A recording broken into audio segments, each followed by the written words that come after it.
தன்னுடைய சிந்தனையால் செயல்பாட்டால் அனைவரையும் சொக்க வைக்கும் என் மனதிற்கு பிடித்த நான் இப்படித்தான் அப்படின்னு ஸ்ட்ரெயிட் ஃபார்வர்டா சொல்லக்கூடிய சிம்மராசினியர்களுக்கு இந்த ஆவணி மாதம் எப்படியெல்லாம் இருக்க போகுது, கிரகங்கள் என்ன மாதிரி எல்லாம் இயக்க போறாங்க, என்னதான் நடக்க போகுது.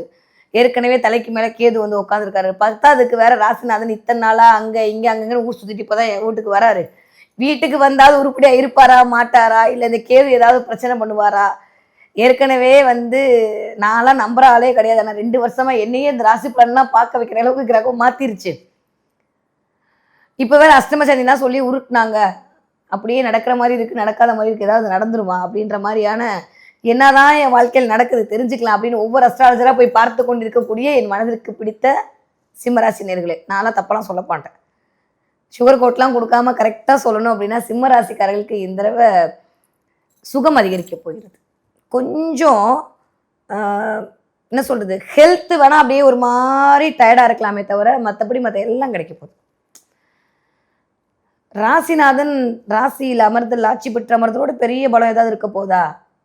பயங்கரமான ஞானம் பீரியட் உள்ளுக்குள்ள இருந்து ஒரு ஜுவாலை எரியும் பாருங்களேன். ஒரு படத்துல சொல்லுவாங்க, இப்ப ஜீவா சட்டையை கிளிப்பா பாரு அப்படின்ற மாதிரி உள்ளுக்குள்ள இருந்து சிம்ம ராசிக்காரங்களை அப்படியே சூரியன் எழுப்புவா பாருங்க. கேது அப்படியே பிடிச்சி இழுக்க போறாரு. ஸோ அதனால இந்த தடவை என்ன ஆக போகுதுன்னா, ஒரு பக்கம் ஜெயிச்சியே ஆகணுன்ற மாதிரி மென்டாலிட்டி கிரியேட் பண்ண போறாரு.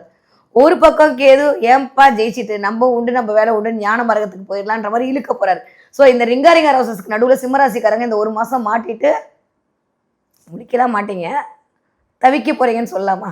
அந்த மாதிரி ஏதோ ஒரு நிகழ்வு நடப்பதற்கு பிரபஞ்சம் உங்களுக்கு தயாரணி செய்து கொண்டிருக்கிறது. இன்னும் ஒரு 3 நாள்ல வந்துடும். ஆவணி மாதம் வந்தப்புறம் வந்து இந்தாப்பா அப்படின்னு கையில ஷீட்டை கொடுத்துற போகுது.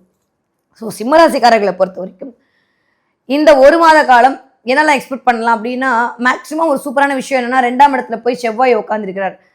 கிட்டத்தட்ட 4க்கும் 9க்கும் உடையப்பட்ட போய் 2ஆம் இடத்தில் அமர்தல் அப்படின்றது ஒரு மிகப்பெரிய நன்மையை கொடுக்கக்கூடிய 9ஆம் இடமே பாக்கியஸ்தானம் தான்.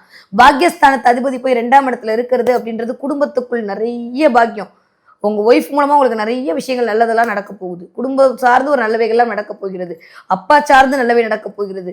4ஆம் இடத்து அதிபதியும் போய் 2ஆம் இடத்துல இருக்கிறது நிறைய பேருக்கு டிரான்ஸ்ஃபர் கிடைக்கிறதுக்கான வாய்ப்பெல்லாம் இருக்கு. ஏதோ ஒரு இடம் என்ன சொல்றது, வீடு, உங்களுடைய தொழில், உங்களுடைய வித்தை, நீங்க யாரு அப்படின்றத உலகத்துக்கு காட்ட போறீங்க. இத்தனை நாள் இல்லாம உங்களுக்கு பெயர், புகழ், அந்தஸ்து, கௌரவம் எல்லாம் கூடி வரப்போகுது. எனக்கு தெரிஞ்சு ஒரு 3-4 நாளுக்கு முன்னாடி ஆரம்பிச்சிச்சு சிம்மராசிக்காரர்களுக்கு. நீங்க உண்மை சொன்னாலும் சரி இல்லைன்னு சொன்னாலும் பிளானட்டரி பொசிஷன் வச்சு பார்க்கும்போது நிறைய சிம்மராசிக்காரர்களுக்கு உங்களுடைய தனித்துவம் வெளிப்படுவதற்கான வாய்ப்பை கண்டிப்பாக கடத்துல இருந்து டிரான்சிட் ஆகும்போதே ஆரம்பிச்சிட்டாரு. இந்த தடவை அது இன்னும் அதிகரிக்க போகிறது.